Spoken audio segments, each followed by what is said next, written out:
আসসালামু আলাইকুম রহমতুল্লাহ। Web design টিউটোরিয়ালের আজকের পর্বে আমরা জানব হোয়াট ইজ ওয়েবসাইট।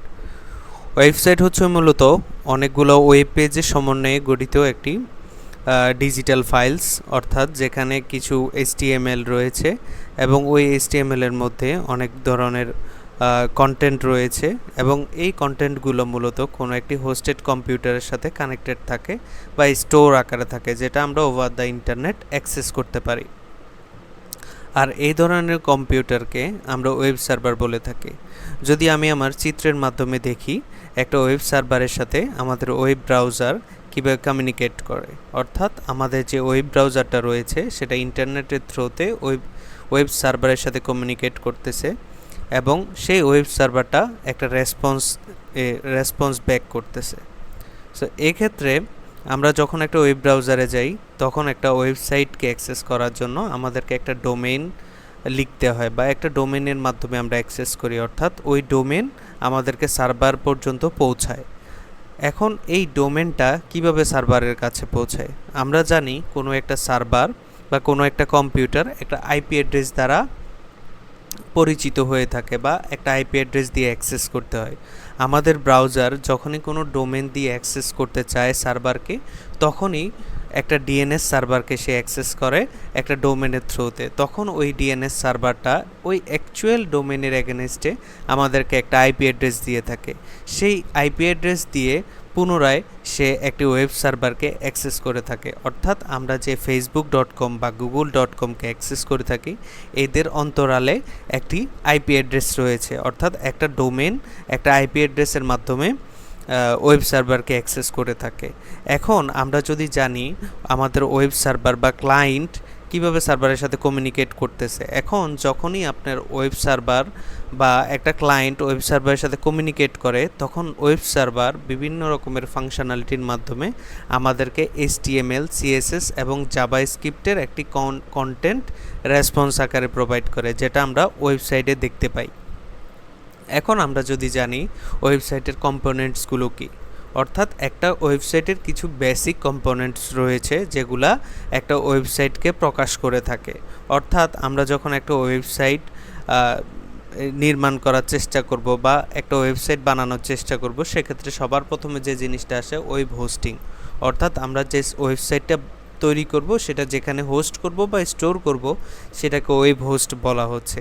এছাড়া রয়েছে অ্যাড্রেস, অর্থাৎ যে অ্যাড্রেসিংয়ের মাধ্যমে বা যে ইউআরএলের থ্রুতে আমরা একটা ওয়েব হোস্টকে চিনব সেটাকে হচ্ছে অ্যাড্রেস বলতেছে। একটু আগে আমরা দেখেছি একটা ডোমেনের মাধ্যমে একটা ওয়েব সার্ভারকে কীভাবে অ্যাক্সেস করে থাকে। এখন আমরা জানব হোম পেজ, অর্থাৎ ওয়েবসাইটের একটা খুবই গুরুত্বপূর্ণ অংশ হলো হোম পেজ, অর্থাৎ যেখানে ওয়েবসাইটের বিভিন্ন কন্টেন্ট থাকে এবং ওয়েবসাইটের বিভিন্ন পেজে আমরা ট্রাভার্স করতে পারি। প্রথমে যে পেজটা আসে সেটা হচ্ছে হোম পেজ।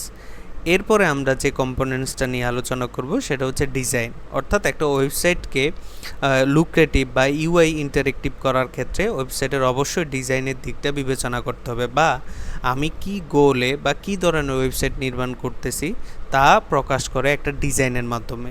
এর পরবর্তীতে ওয়েবসাইটে যে কম্পোনেন্টটা রয়েছে সেটা হলো কন্টেন্ট, অর্থাৎ একটা ওয়েবসাইট পরিপূর্ণ হতে হলে অবশ্যই সেই ওয়েবসাইটে কিছু কন্টেন্ট থাকতে হবে, যে কন্টেন্টের কারণে একজন ইউজার ওয়েবসাইটটাকে অ্যাক্সেস করবে এবং তার প্রয়োজনীয় ডাটাগুলো সে সেখান থেকে পেতে পারে।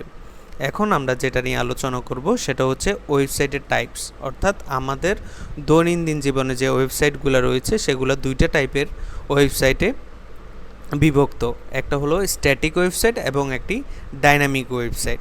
এখন আমরা যদি প্রশ্ন করি হোয়াট ইজ স্ট্যাটিক ওয়েবসাইট, অর্থাৎ যে সকল ওয়েবসাইট শুধুমাত্র স্ট্যাটিক্যালি বিহেভ করে থাকে, অর্থাৎ যেটার প্রিবিল্ড রিসোর্স ফাইলসগুলো সিম্পল ল্যাঙ্গুয়েজের মাধ্যমে অর্থাৎ HTML, CSS এবং জাভাস্ক্রিপ্টের মাধ্যমে তৈরি হয়ে থাকে এবং সরাসরি সেটা ব্রাউজার অ্যাক্সেস করে।